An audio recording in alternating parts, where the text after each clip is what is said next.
So I will start by saying good afternoon to everyone, and good afternoon, good morning to everyone. I forget which coast I'm speaking on. It's different than the coast I'm sitting on, right? And so good morning and good to be back with you. And I trust, other than being a little warm, everybody as well. I'm, as you can probably see, back home, which means that my lights are back on. And I'll just share with you a little bit of personal exciting news, which is that means that the solar system that we had installed a couple weeks ago is fully operational, and we are completely green in terms of our energy source right now. We have we're making about 3 times as much as we're using, which feels wonderful. So that was installed before the blackout, but couldn't be turned on until after the electricity was restored, because that extra 200% we're making goes back out into the lines. And if the lines are down, well, Northern California knows all too well, that can cause problems. All right, so I'm gonna jump in, and it's good to see everybody again. And I am going to get the lecture loaded. Give me one moment. And I believe that's the correct one. Yes, okay, good. And let me get it all the way back to the beginning. Sorry, I hope this doesn't make you dizzy. I pointed out to you last week that we've spent several months together, not always completely and narrowly focused on inequality, but giving a really sustained exploration to the topic of the nature, the origins, the complexity, and the effects of the rise of inequality in America over the last 50 years, as well as in much of the rest of the developed world. And today is the final lecture, and maybe there'll be a little bit beyond that if time permits. So I'm calling it the end of inequality, and obviously punning with you a little bit. That's the end of the lecture series, but I hope also that we will be talking about public policy together today that, if enacted, would in fact end the kind of extreme inequality that we've seen spread and take root, and really, I think, change the very character of American society over the last half century. And so this is the portion of the lecture where I will talk about the most ambitious policy proposals.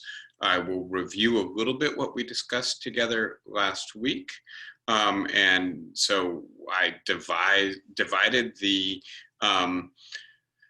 kinds of proposals we should look at for ameliorating or ultimately eliminating the high levels of inequality characteristic of America's second Gilded Age into 2 categories.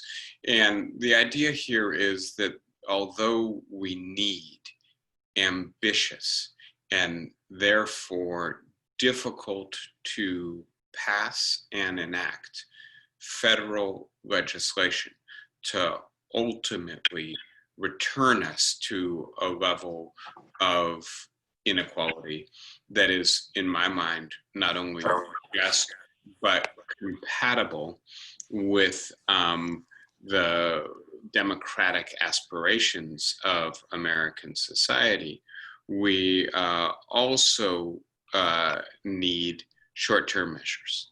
And I do think that one of the problems with proposals for reducing inequality in the country over the last 50 years is that we've focused almost exclusively on those big policy initiatives that have to go through the federal government, and that there are steps that we could take And really, I want to be careful to say some of them would be federal steps, but some of them would be state or local or even non-governmental steps that may not be as difficult to attain, that may not represent a New Deal or a complete shift in the culture away from the neoliberal politics of the last 50 years.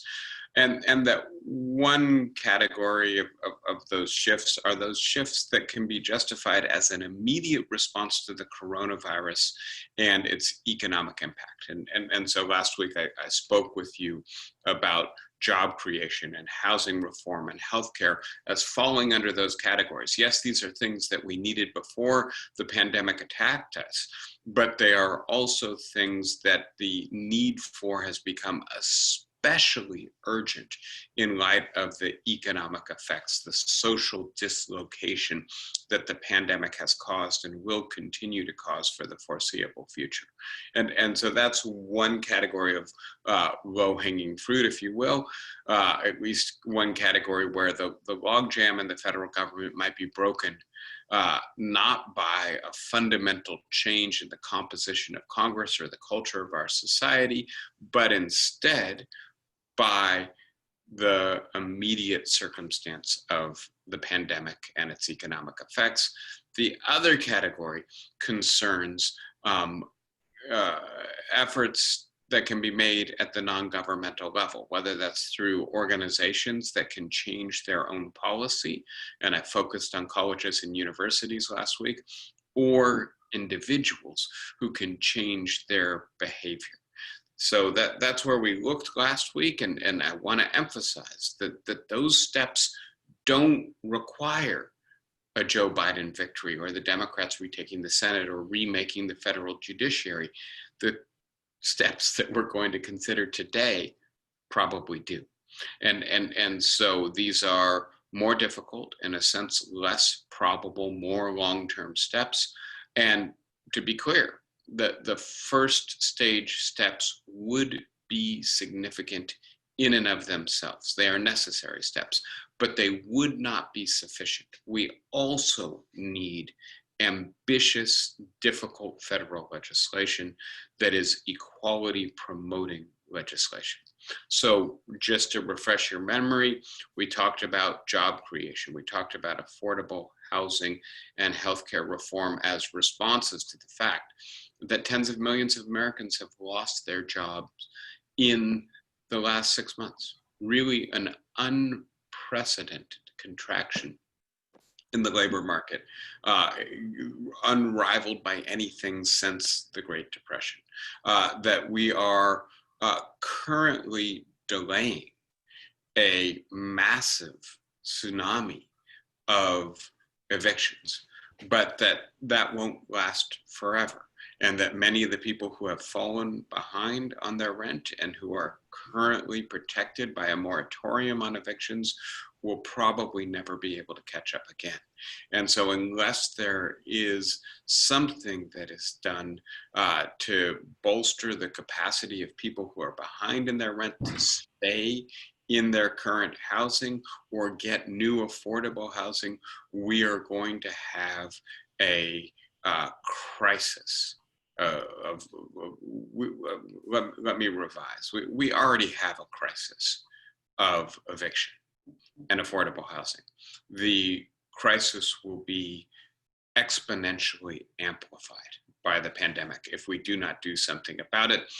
I don't know. I for the first time in many years, I have not been to California for half a year. And to be honest, a lot of my friends in San Francisco are no longer in San Francisco. So San Francisco already had a level of homelessness that was very difficult. I would say morally injurious for the people living there. I will tell you that right now, New York City has that kind of homelessness, which it did not have 6 months ago. And so we're already seeing it on the streets. And it's not just individuals, it's couples and families who are rendered homeless and this will just get worse if we don't do something about it.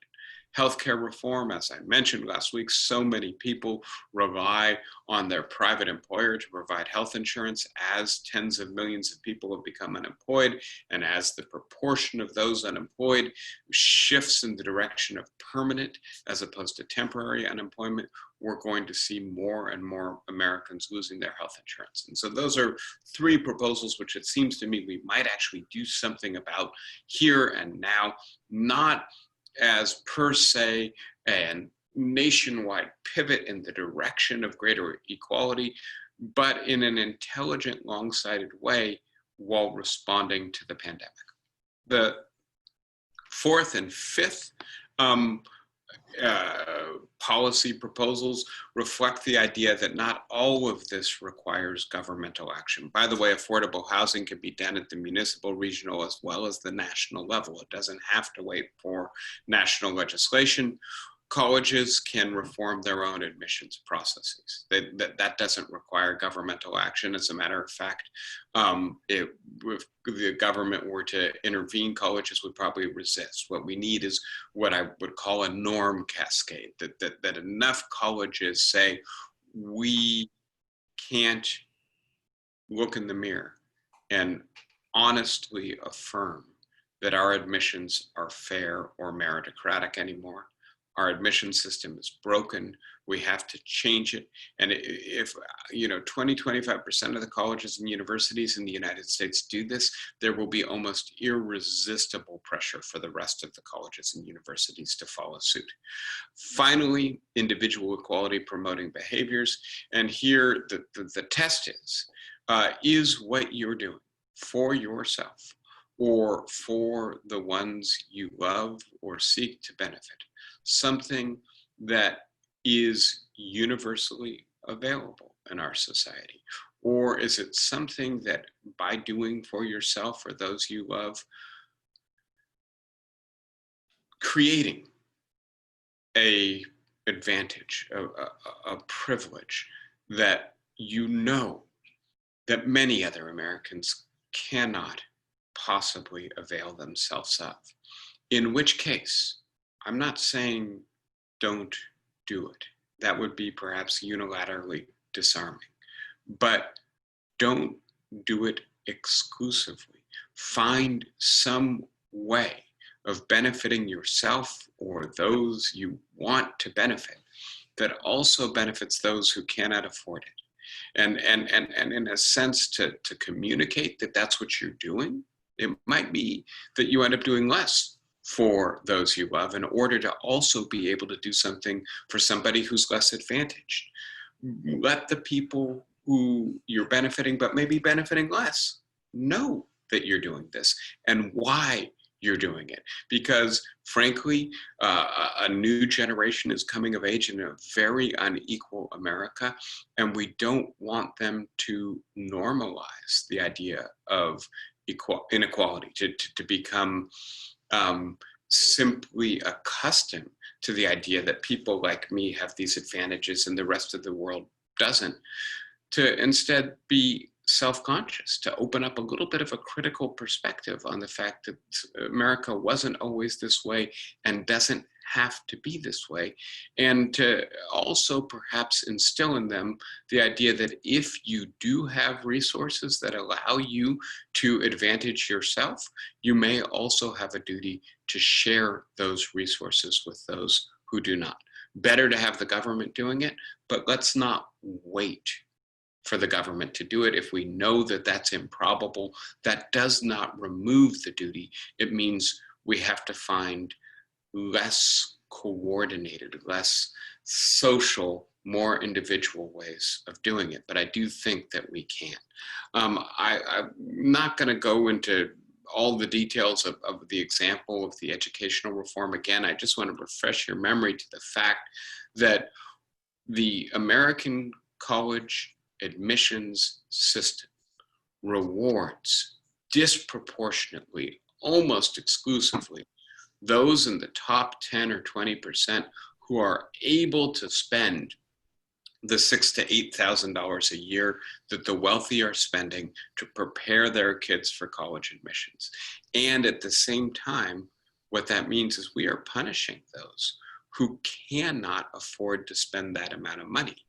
And that the result is, this is the diagram that best captures this to my mind, that the best qualified to go to college in terms of their intellectual wherewithal, their academic skills, are less likely to complete college if they come from the bottom 25% of our society than the least qualified who come from the top 25%.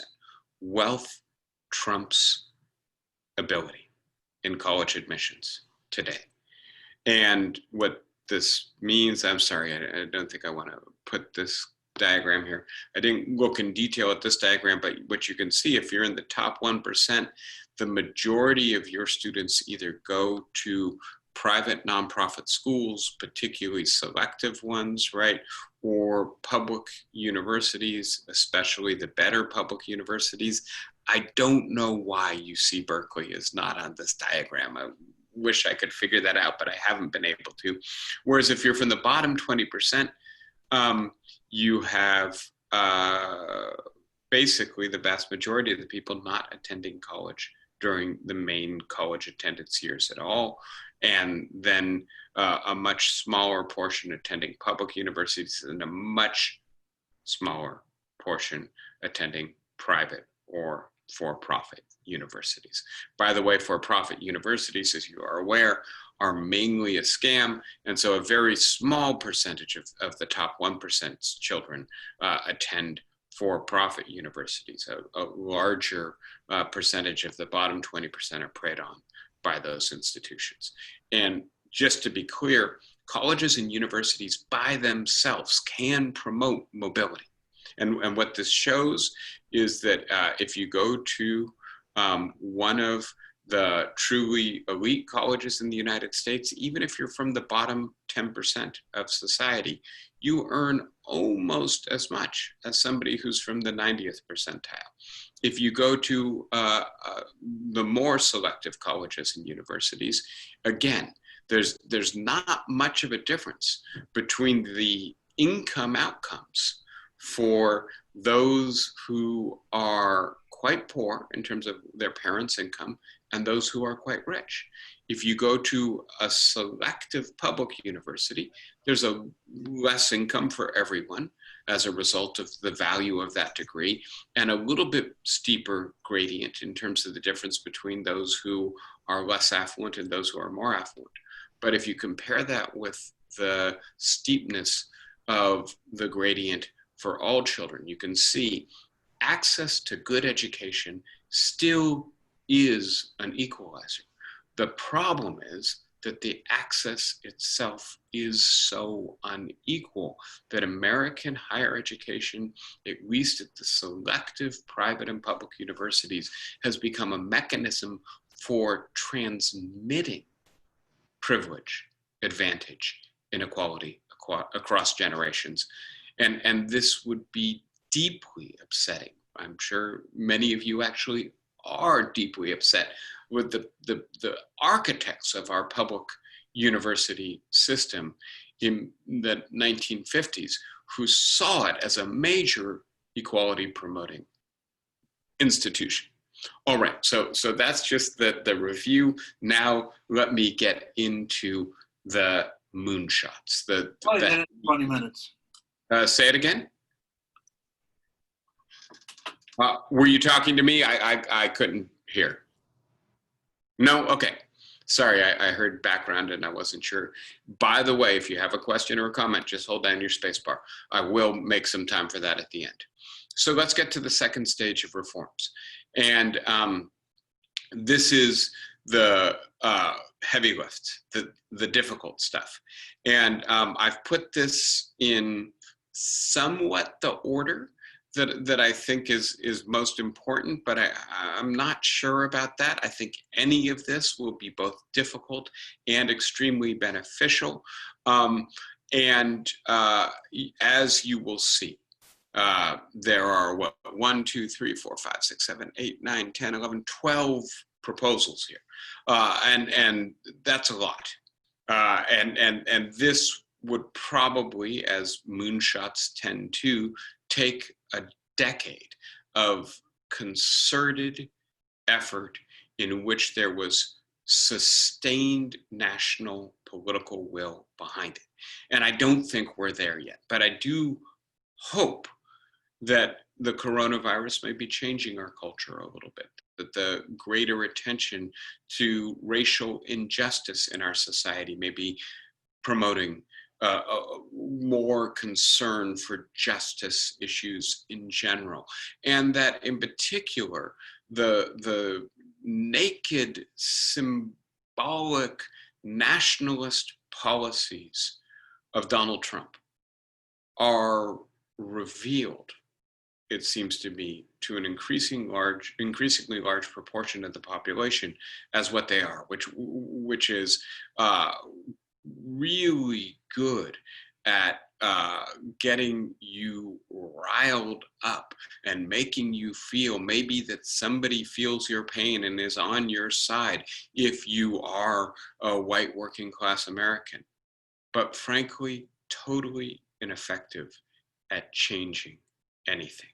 And we are at the outset of the most intense period in the national elections. We will have to see, can Joe Biden and Kamala Harris succeed in the Democrats running for Congress and Senate as well, in making this a conversation, not just about the deficiencies of Donald Trump and his failure to manage the coronavirus, but also a conversation about the future of America and the need to address the forces that gave rise to the discontent that generated the populist surge that Trump rode to power.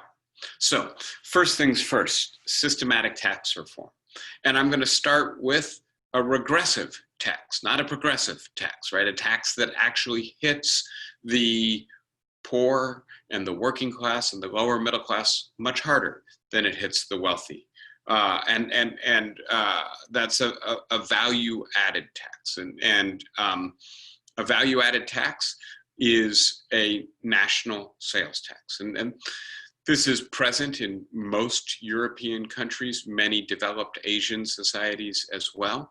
And the reason to put a regressive tax on this agenda is quite simple. And excuse me, I hope I don't make you dizzy by doing this, but I want to point out that a New Deal of some kind, maybe a Green New Deal, systematic support for affordable housing, healthcare reform, right? That's the low-hanging fruit. That's the stuff that I suggest might be easier to accomplish because the coronavirus will generate the impetus and demand for it, but it's going to be expensive. And I do believe that many of these measures have a straightforward Keynesian justification, which is to say, right, John Maynard Keynes said, when you're in a deep economic contraction, the government should spend money that it doesn't have. That will stimulate economic growth, which will increase the tax base, which will allow it to pay down the debt that it incurred, the deficit that it ran when the economy warms back up again, right? And that there is a justification then for job creation, affordable housing, and healthcare right here, right now, even if we don't change the tax structure at all. But those will be expensive measures. We do need to pay for them.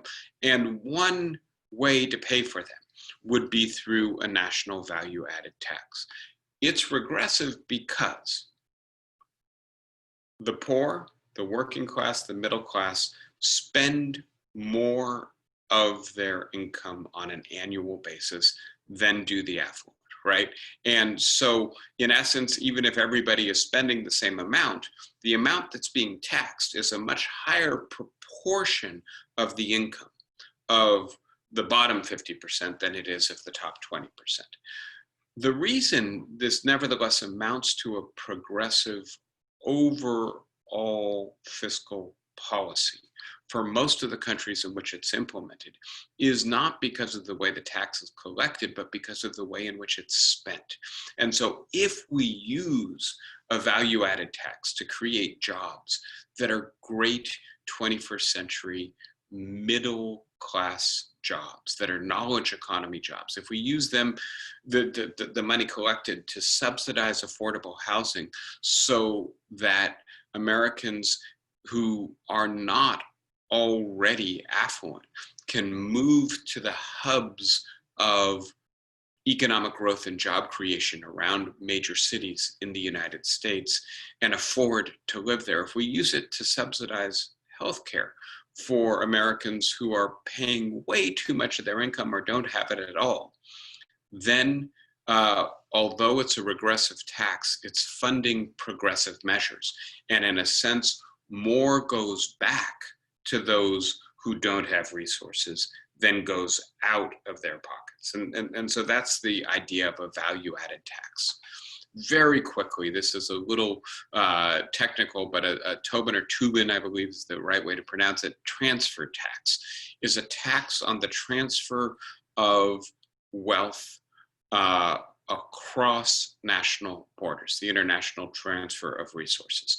And part of the problem that the world is facing right now is that people and corporations transfer their taxes across borders, transfer their wealth across borders to avoid taxes, right? So Apple moves a substantial portion of its operations to Ireland, or people find a Caribbean tax haven and park a lot of their wealth there, right? And this is resulting in the loss of trillions of dollars of tax income because of the currently legal ability to transfer tax resources across borders to avoid tax.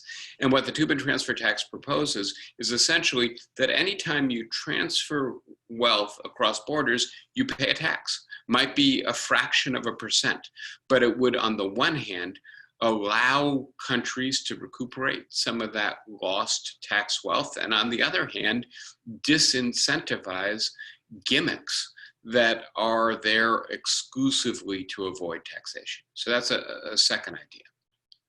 Third idea is a wealth tax, and this is an idea that has only been imposed on essentially the middle class in the United States. A property tax is a wealth tax, right? It's a tax not on your income, but on an asset that you own. But we don't impose it on many other classes of assets. And the result is, as Warren Buffett never tires of reminding us, he pays less tax than his secretary pays as a portion of his income. Why is that?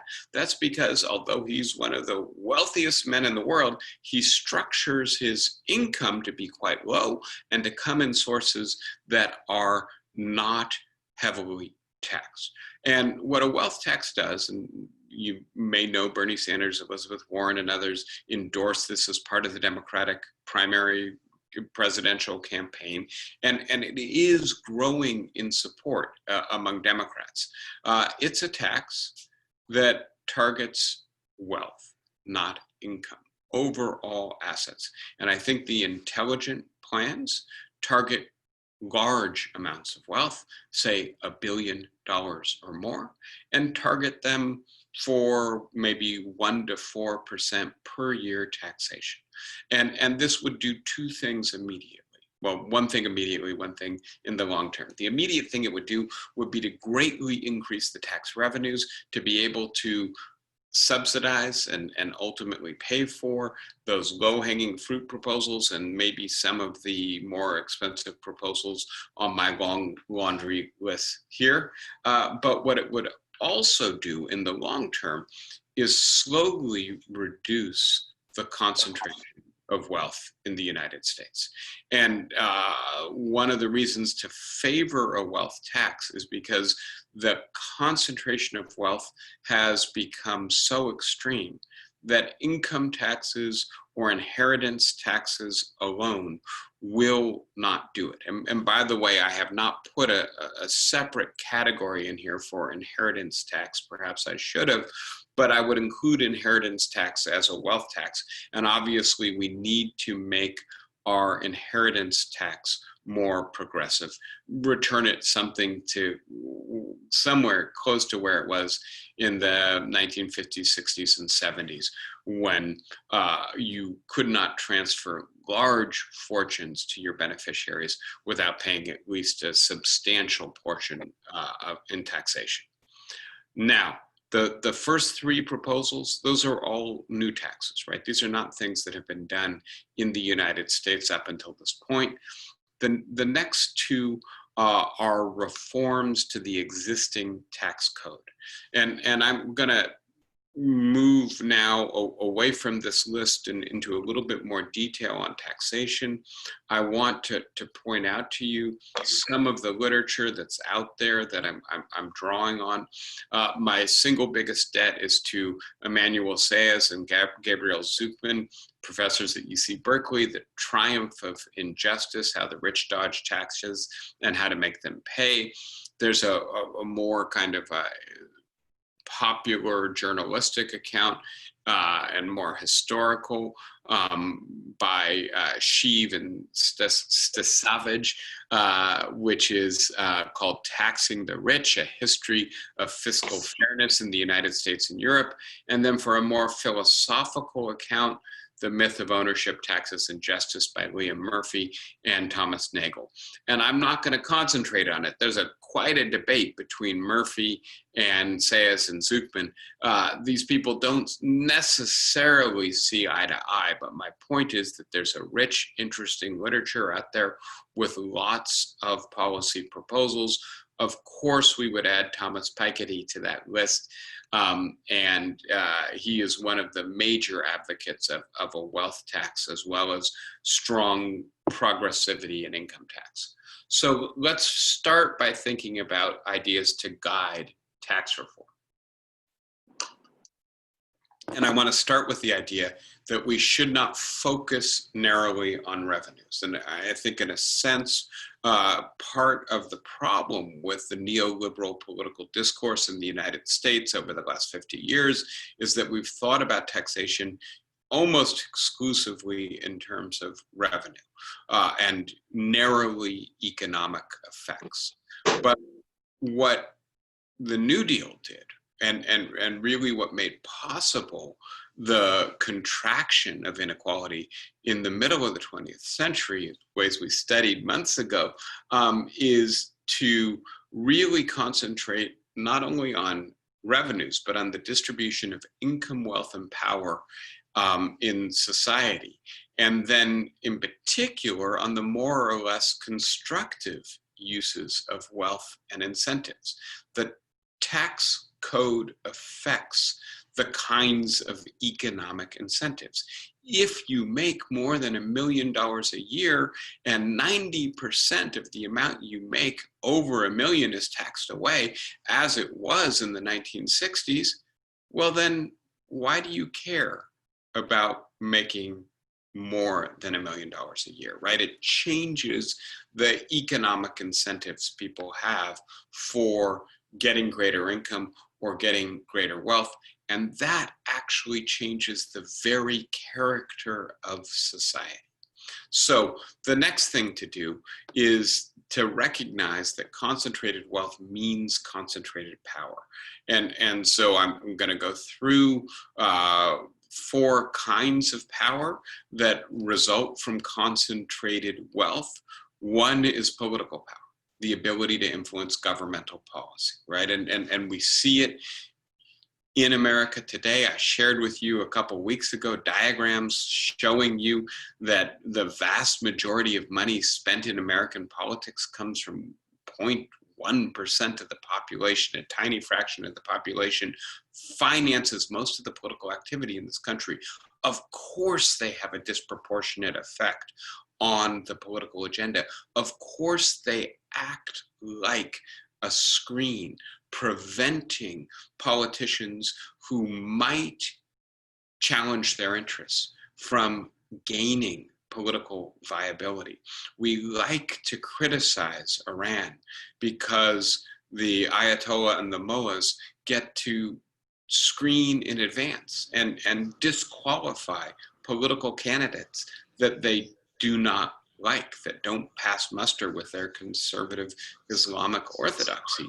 Well, we have something similar in this country where the wealthy are able to essentially prevent those they do not like from being viable political candidates most of the time. It's not quite as rigorous as it is in Iran, but structurally speaking, it's not that different. Second form of power that comes from concentrated wealth is economic power. And in a sense, this is almost definitional. But in particular, this is the power to stifle economic competition. And this is one of these self-reinforcing mechanisms, right? Where if you have a tremendous amount of wealth, as Google and Apple and Microsoft and Facebook do, they can simply buy their prospective or potential competitors before they become real competitors, right? And so you can use your economic power to maintain your economic power. Third, the power to shape ideology, and this is a kind of cultural power. You may have seen that the tech industries, the so-called Fearful Four that I just listed, are investing heavily in a technology research center at George Mason University. This is the same place that the Koch brothers spent a lot of money subsidizing an economic research institute that was responsible for a lot of the neoliberal policy reforms that came to dominate our politics. So if you really want to play the long game, you don't just shape the politics and the economy, you shape the culture by using your money to sponsor, promote, and promulgate your ideas, to make it valuable for people to believe what you believe by creating professorships or well-remunerated journals, etc., right? Finally, then, if there's that concentrated wealth, it also can tilt the distribution of income, that you can use your political and your economic and your cultural power to shape the tax code, to shape the compensation structure of corporations and professions, and then you're in a classic self-reinforcing class power cycle, right? Where the wealthy keep their wealth and keep others from competing for or redistributing their wealth. And so this is what we should be using our tax policy to combat. The way to do that is, on the one hand, to direct income into productive uses. So, for instance, to elevate workers to a stable middle class economic position, and the income tax can be used to do that, or to direct large fortunes to be used to the public good, and inheritance or wealth taxation can do that. So now let's get a little bit more information about what's going on with the tax system in the United States today. And this is, I think, a little bit difficult to make out, but I'll explain it to you. You have three lines here, right? This lightest line is the 1950 tax structure. This gray line, dark gray line, is the 1978 tax structure. And this black line is the 2018 tax structure. And there were major tax reforms in the mid-70s, and then the Trump tax reforms in 2017 are the most recent major tax reforms. And so you're looking at three snapshots of how American taxes are distributed across incomes, right? So you've got lower income people here. This is 0 to 10%, 20 to 30%, right? And all the way up to and this diagram breaks out the top 400 and the top 0.01% and then the top 5%. So these are not equal quadrants on this diagram. And what you can see is that in the 1950s, the tax burden on the bottom 50% of American society was modest. It topped out at 20% and modestly progressive. It started a little bit above 15%, and then it went up as you got into the 80th to 90th, and especially up to the 95th percentile, to the point where it was highly progressive for the richest people in our society. And in the 1970s, it had become less progressive, but was still progressive. But today, it has become, frankly, almost a flat tax, except regressive at the very top, right? And so this is really the opposite of a just tax code. This is a tax code that demands the least of those who can afford to pay the most, and demands more, both comparatively and even comparing with the richest people, of the poorest people from our society. Here's another way to look at this, and this is to look at the changes in the tax code from 1962 to 2018. And what you can see is that for the bottom 58% of Americans, their tax has gone up modestly. For the next 40%, their taxes have also gone up modestly. But then when you get into the top 10%, their taxes have gone down. And as you get into the more rarefied income categories, their taxes have gone down more dramatically. The top 1.1% have seen their taxes go down by almost 20%. The top 0.01% have seen their taxes go down by almost 25%. And the richest 400 people in the country have seen their taxes halved, right? Decreased by over 25%. Again, just the opposite of what a just tax structure would look like. And this is just another way of representing the same data. What this shows, right, is what the richest 400% pay, 23%, and how that compares with the average and with everybody else in society. And what you can see is that they are below average and below every other income group in society. Now, by the way, this is derived from Emmanuel Saez and Gabrielle Zucman's work. They're both economists at UC Berkeley, and they did something very innovative, which was that they were the first people really to figure out, if you were to combine all taxes, federal income tax, state income tax, local income tax, corporate income tax, property tax, how do each of these groups line up, right? And so this is not just federal income tax data, this is total taxes paid. But what you see is that we have moved into a highly regressive tax system in the United States. If we were to reform income tax, just to basically return it to the 1950s tax structure, what we would have to do is reduce taxes on the bottom 90% of Americans from between 3 to around 10%, depending upon where you are in the income hierarchy.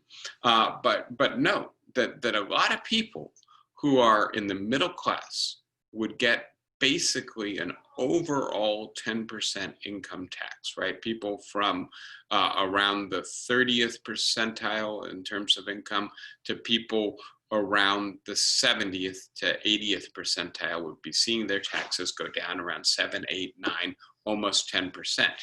If you're in the top 9%, you'd see negligible reduction in your taxes. If you're in the top 1%, you would see your taxes go up, especially if you're above the 99.5 percentile, getting into the 0.1% and the 0.01% and those richest 400 adults.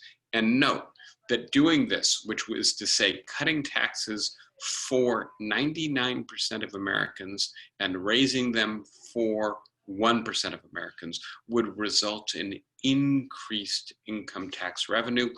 By the way, just in case you need convincing, the change in the taxes has actually slowed the economic growth rate. The growth rate was higher when we had a more progressive tax structure.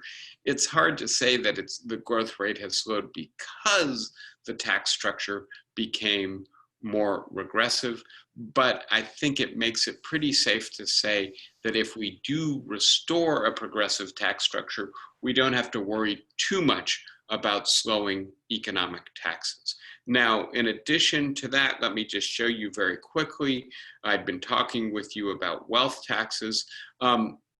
This is an indication of how a wealth tax would, depending on how it works, either limit the rise of inequality or begin to counter the concentration of wealth. And so this is where we are right now in terms of the share of wealth owned by the 400 richest individuals in the United States. Again, this is from Sayers and Zuckman. And if we had a 3% marginal tax rate above $1 billion, 3%, right? That would earn a huge amount of tax income for the United States. I'm sorry, I don't have the figures at the top of my head, but we're talking trillions of dollars. Note that it wouldn't actually reduce inequality. It would just slow the rise of inequality. Whereas if we had a radical wealth tax, a 10% marginal tax on people with $1 billion or more, it would actually limit the accumulation of wealth in this country, would begin to reverse the concentration of wealth over time. And so again, that's not something we have, that's something we could have. And that gets me to a basic overview of what I wanted to talk with you about in terms of tax reform. Let me just add one more thing here, which is that we could also eliminate what I'm calling pro-rich tax subsidies. And I have two things in mind here. The first is the home mortgage interest deduction, and what's sometimes called the MID, right, for mortgage income deduction. And note that this deduction is used almost exclusively by people whose homes are worth between 500,000 and $1 million. I believe it tops out at $1 million. And that means that it mainly goes to people in the top 20%. And so although I think the intention behind the mortgage income deduction was to promote home ownership, the actual way it's worked has not benefited the middle class or the lower middle class or the working class. It's really only benefited the top 20%. We do need affordable housing policy. We do need policy that encourages home ownership, but not exclusively for the top 20%. Getting rid of this would generate more revenue to afford housing, to create affordable housing for the bottom 80% of American society. Similarly, with what are called 529 college savings plans, which allow you to save tax-free for your child's college, basically only the top 20% in terms of income use these plans. They're the ones for whom it actually makes sense. They're also the ones with the kind of tax advisors who tell them to use them. And so we have these pro-rich tax subsidies. We should get rid of them. They don't make sense given the level of inequality that we have. All right, so I want to stop there for a minute. Obviously, I've got more to talk with you about, but I do want to give you a chance. I've spent a lot of time talking about tax policy. Please tell me, John Campbell, start us out. You don't mention Social Security taxes or the payroll taxes, which of course is the largest tax bite for people in the bottom 15, 20%, something like that. By simply raising the salary limit, right now you pay Social Security taxes up to about $120,000 a year. Right. If you just raise that to $200,000 a year, so people would continue paying that 6.8% or whatever it is, you would both equalize taxes a fair amount, and you would solve the problem of what we could always hear from conservatives of the great deficit or the coming bankruptcy of the Social Security system. So that's one step that I think is important. That's what the president is calling for right now, right? That's a joke. Not the least a joke. Okay, the president is, well, let's not even get into that. Yeah. So the president is calling for the suspension of this tax right now, which, basically not even his own party members think is a good idea for the most part. And not only because it wouldn't do a lot and it would create a quagmire for employers to figure out how to administer, but also because it would potentially undermine the solvency of Social Security and Medicare. By the way, I think the solvency issue with Social Security is a bit overblown. I think the Medicare solvency issue is a real problem. And that's in part because healthcare expenses keep going up, not because the program per se is underfunded. But I completely agree with you, John, and that should really be on that list. I don't know if it's 200 or 250,000, but yes, the level at which you get an income exemption should be much higher than it is right now for payroll taxes. Thank you, John. I should have put that on there. Anyone else? I'm going to unmute everyone because I think John had unmuted himself.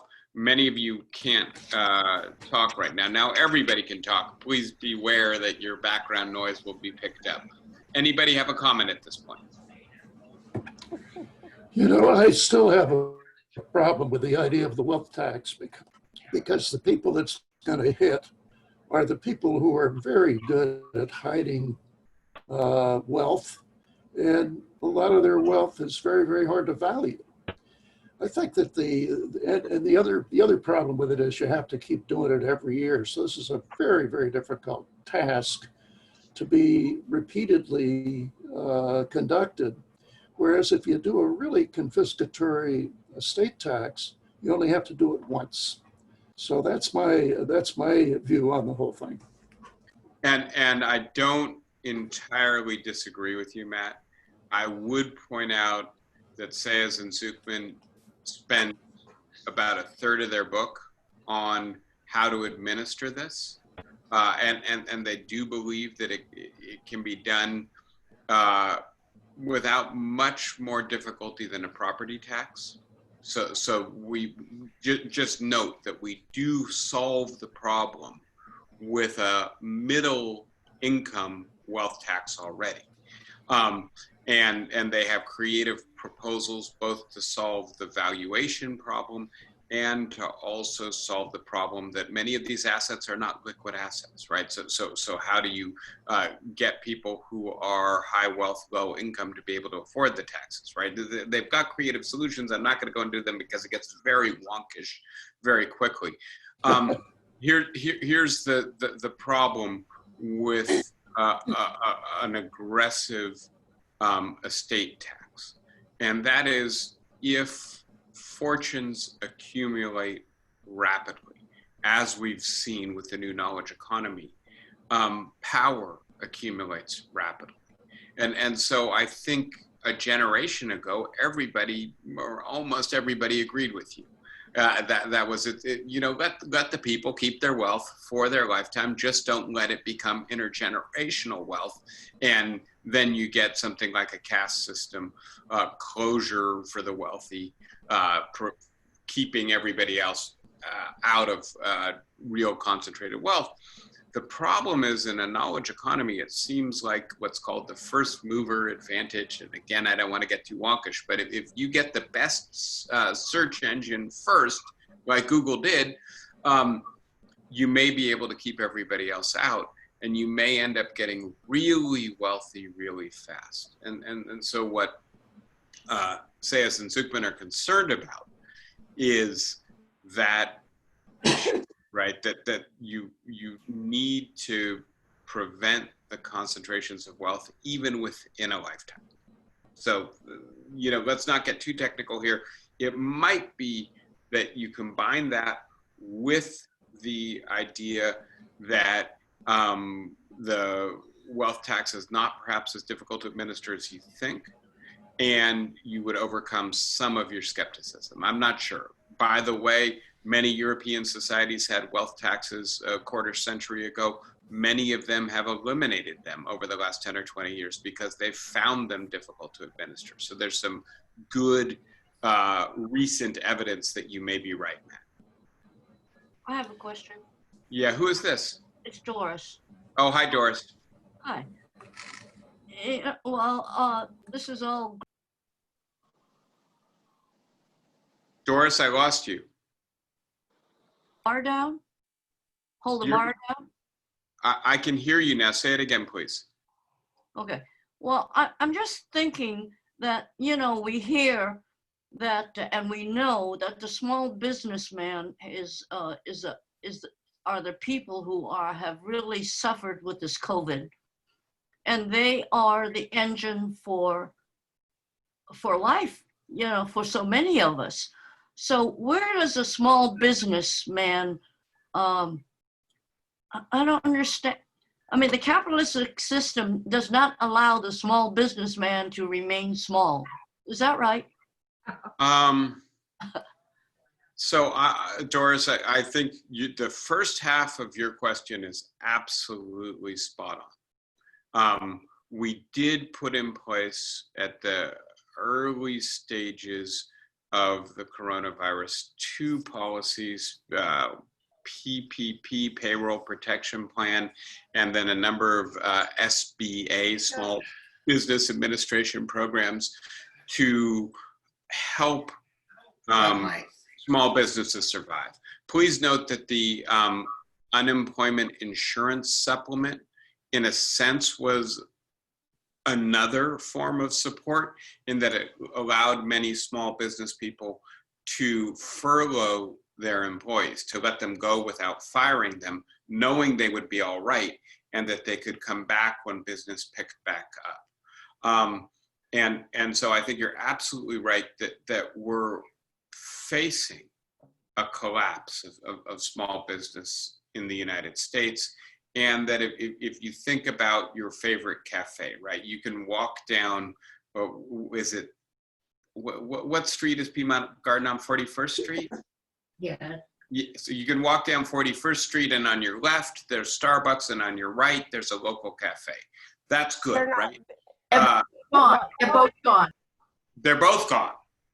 Yep. Wow. Okay. I'm sorry. You know, sorry for you that you're losing your culture, your storefronts. But what I was gonna say is that I would predict that the Starbucks will survive or be back, but the small cafe won't. Similarly with the bakery, the restaurants, right? And what we're gonna see is that the large chains, in terms of scale, may have the resources and the capacity, the agility to restructure and survive this economic downturn, but many small businesses won't, and it's going to change the face of retail in many interesting places in the United States, reduce the diversity, reduce the artisanal quality of a lot of establishments. But when you came to the second comment, Doris, I'm sorry, Doris, what you said, I'm not entirely sure about, which is that the capitalist system favors consolidation. And in a sense, yes, Econ 101, you know, the one thing that every economist agrees on is return to scale. The bigger you get, the more profitable you can be. But I do have to say that I'm not sure I believe that there is a capitalist system so much as many forms of capitalism, and that what changes between societies is not the profit system and supply and demand, private ownership of the means of production, however you want to define it. It's regulation, it's law, it's the way in which the law steers and shapes economic activity. So if you want to have an economy that advantages small business, or that at least allows small business to stand on its own 2 feet, you're never going to do that with a search engine. You're never going to do that with a automobile or airplane manufacturer or a computer manufacturer, but you can do it with your cafes and your restaurants, your boutique suppliers of artisanal goods, etc., right? If you have the right regulations, and that includes local as well as national regulations that create a climate, an economic climate that's favorable for business formation, and that allows or maybe even supports small businesses. By the way, universal transportable healthcare is very good for this, because it allows you to leave your job in the large conglomerate and go start your own business without worrying that the consequence is going to be that you won't have health care if your business fails, right? And so not all of it is just grants or financing or tax code. Some of it is policies that are actually universal wealth supporting policies. Universal basic income, which is on my list, which I keep advertising that we're done with this lecture series. I will speed through the rest of this list, not today because we're essentially out of time, and I want you to have time to ask questions.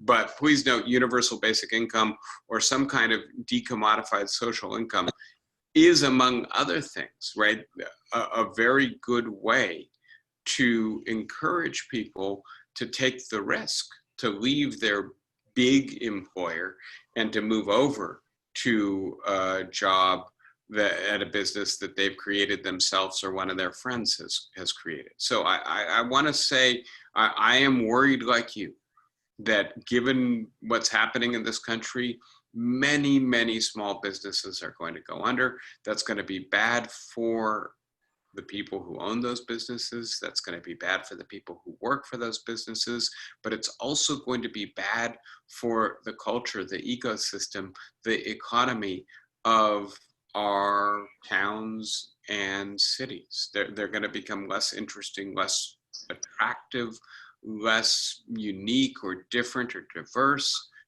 That's its own kind of worry.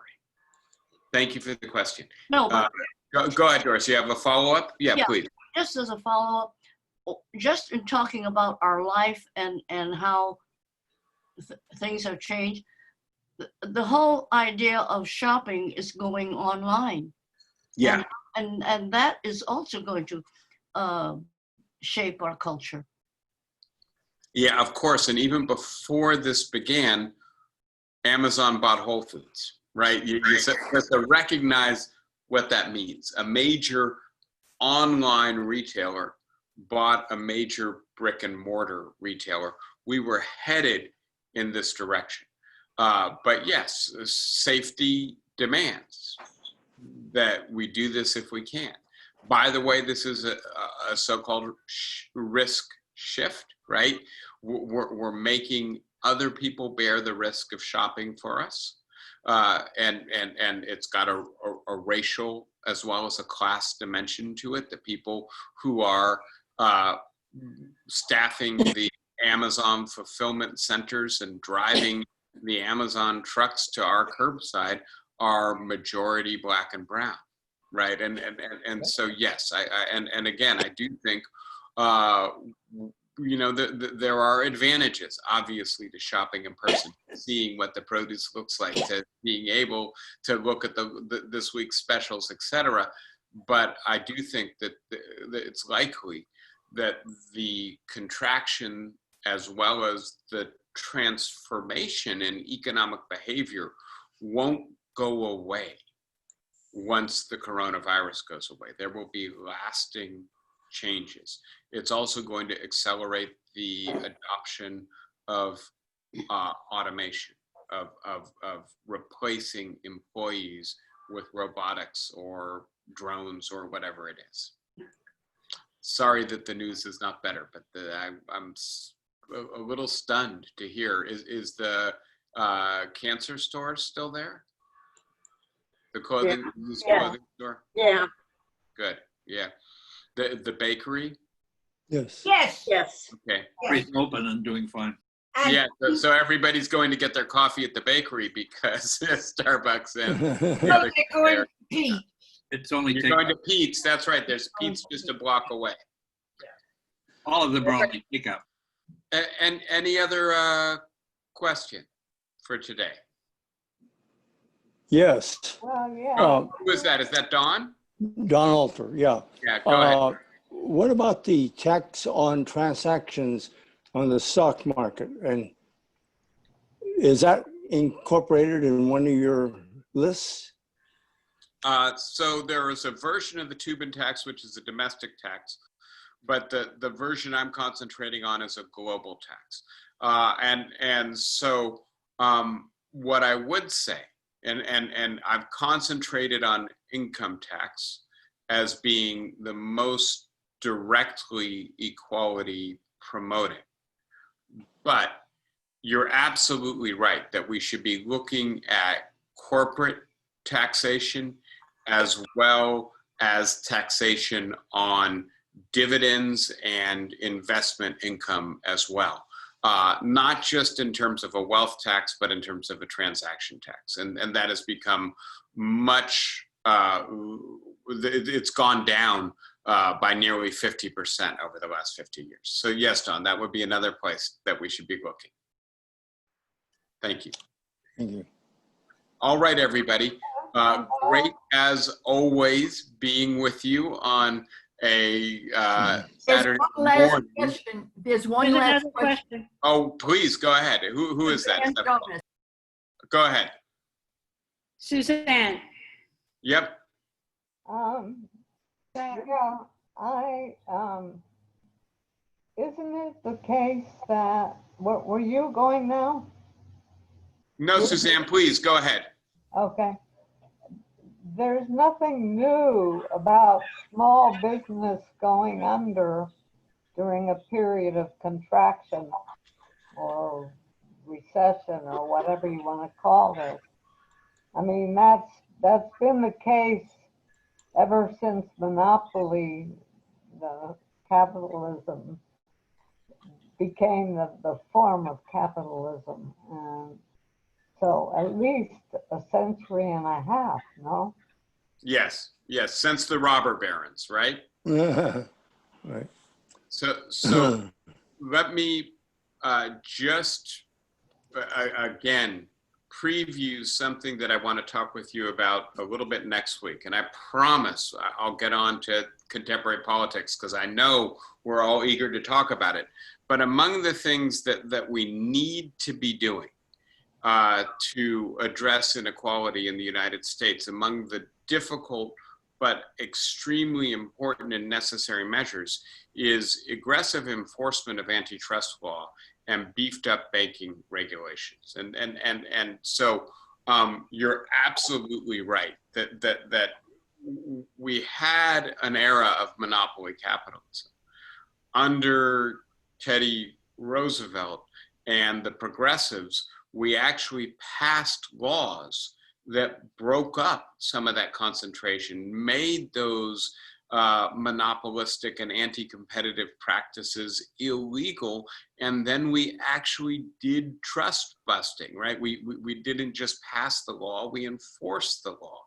And unfortunately, what's happening right now is that the law has been allowed to drift. It's no longer applicable to a 21st century economy. And we have stopped enforcing antitrust law. So yes, absolutely. In addition to promoting small business, we've got to regulate big business if we want a diverse, competitive economy. Thank you for the comments, Suzanne. Do you have any follow-up? No, it just makes it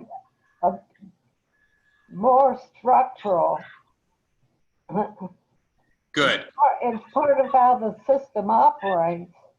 Yeah. And it may be that way faster or, more markedly now, but Yeah. it's always been the case. And I'm not going to keep previewing the stuff that I want to talk with you about. I'll just conclude today by pointing out the system is not fixed. It's not the very nature of capitalism. Whatever kind of market or capitalist economy we have is always a social and political construction. We make it by law, we make it by policy, we make it by behavior. And if we don't like it, we can change it. Now, there will be economic and social consequences to how we change it. Our economy might not be as productive, but that might not be such a terrible thing. So I'll leave you on that idea, and we'll come back to that next week.